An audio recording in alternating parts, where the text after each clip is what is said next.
নমস্কার বন্ধুরা, তোমাদের সকলকে আমার চ্যানেলে স্বাগত। আশা করি তোমরা সকলে ভালোই আছো। আবারও চলে এসেছি আরও একটা রেসিপি নিয়ে তোমাদের কাছে। আজকে আমি তৈরি করব ওটসের খিচুড়ি। এটা একটা সম্পূর্ণ নিরামিষ রেসিপি। আসো দেখে নেওয়া যাক কী কী নিয়ে নিয়েছি তার জন্য নিয়ে নিয়েছি মুগের ডাল, ওটস, ছোট ছোট সয়াবিন, আর নিয়ে নিয়েছি ধনেপাতা। ধনেপাতাটা আমি কুচিয়ে নিয়েছি। আর নিয়ে নিয়েছি কাঁচা লঙ্কাও কুচিয়ে নিয়েছি। স্বাদ মতো লবণ, পরিমাণ মতো হলুদ, 2 চামচ সাদা তেল, গোটা জিরে আর সবজি মশলা। আর নিয়ে নিয়েছি মটরশুঁটি, ফুলকপি, শিম, টমেটো, মূলো, গাজর, বিনস, ক্যাপসিকাম আর আলু। এগুলো আমি একদম কুচি কুচি করে কেটে নিয়েছি। গ্যাসের মধ্যে কড়াই বসিয়ে দিয়েছি। কড়াইয়ের মধ্যে দিয়ে দিলাম সাদা তেল। তেলটা খুব ভালো মতো করে গরম করে নেব। তেল খুব ভালো মতো গরম হয়ে গেছে। তেলের মধ্যে দিয়ে দিলাম 1 চামচ গোটা জিরে আর দিয়ে দেব কুচিয়ে রাখা কাঁচা লঙ্কা। এখানে কাঁচা লঙ্কার পরিমাণটা একটু বেশি দিয়েছি, তোমরা তোমাদের স্বাদ অনুযায়ী দিতে পারো। ভালো করে নেড়ে চেড়ে কাঁচা লঙ্কাটা আমি ভেজে নেব।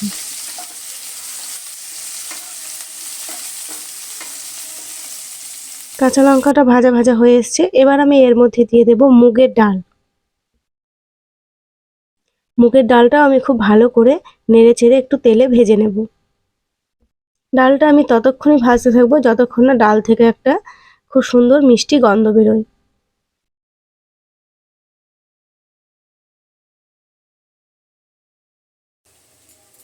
ডালটা কিন্তু প্রায় আমার ভাজা হয়ে এসেছে, খুব সুন্দর কালার হয়েছে আর গন্ধও বেরিয়েছে।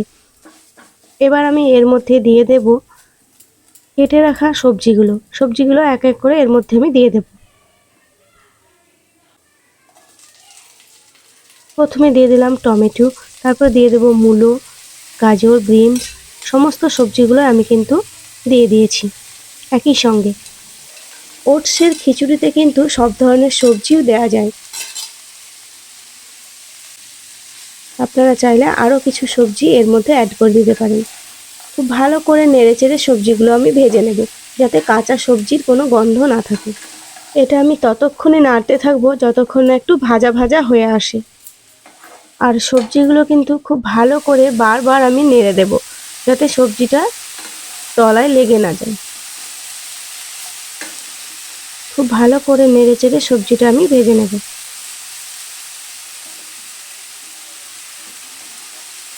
সবজিটা প্রায় আমার ভাজা ভাজা হয়ে এসেছে। এবার আমি এর মধ্যে দিয়ে দেব ছোট ছোট সয়াবিন। সয়াবিনটা খুব ভালো করে আমি ধুয়ে নিয়েছি। আবারও আমি খুব ভালো করে নেড়ে দেব।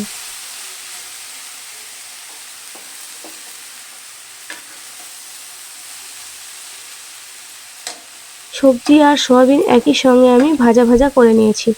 এবার আমি এর মধ্যে দিয়ে দেব স্বাদ মতো লবণ আর দিয়ে দেব হলুদ আর দিয়ে দেব 1 চামচ সবজি মশলা। খুব ভালো করে এটা আমি নেড়ে দেব।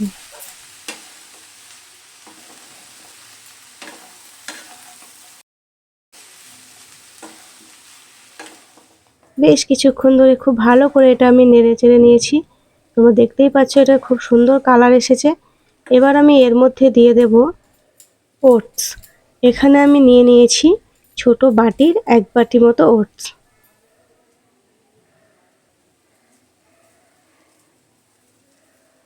ওটসটা আমার দেওয়া হয়ে গেছে। এবার আমি খুব ভালো করে নেড়ে দেব। সবজির সঙ্গে ওটসটাও একটু ভেজে নেব। সবজির সঙ্গে ওটসটা খুব ভালো মতো মিশে গেছে। এবার আমি এর মধ্যে দিয়ে দেব জল।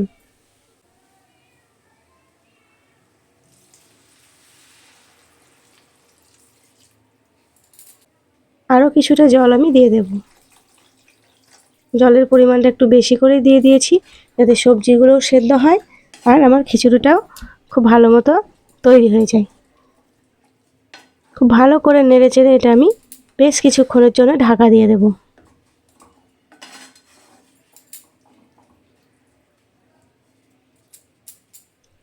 এবার আমি এটা ঢাকা দিয়ে দিয়ে রান্না করব, যাতে খুব ভালো মতো খিচুড়িটা সেদ্ধ হয়ে যায়। মাঝে মাঝে ঢাকা খুলে নেড়ে দিতে হবে, নইলে তলায় লেগে যাওয়ার ভয় থাকে।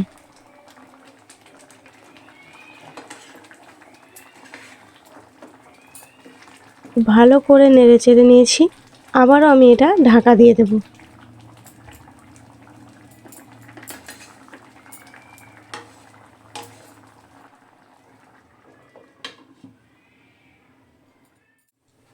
বেশ কিছুক্ষণ পর ঢাকাটা আমি খুলে নিলাম। আবারও আমি নেড়ে দেব। এইভাবে বারবার নেড়ে চেড়ে বেশ কিছুক্ষণ সময় নিয়ে খিচুড়িটা আমি ফুটিয়ে নেব, যাতে সমস্ত সবজিগুলো খুব ভালো মতো সেদ্ধ হয়ে যায়। এবার আমি ওপর থেকে ছড়িয়ে দেব ধনেপাতা কুচি। আবারও আমি খুব ভালো করে নেড়ে দেব।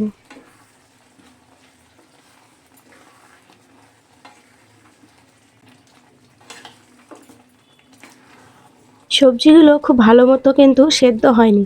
আরও কিছুটা জল আমি এর মধ্যে দিয়ে দেব। প্রয়োজন মতো জল লাগলে কিন্তু দিতে হবে। আরও কিছুটা জল আমি দিয়ে দিলাম। আরও বেশ কিছুক্ষণ ধরে এটা আমি সেদ্ধ করে নেব।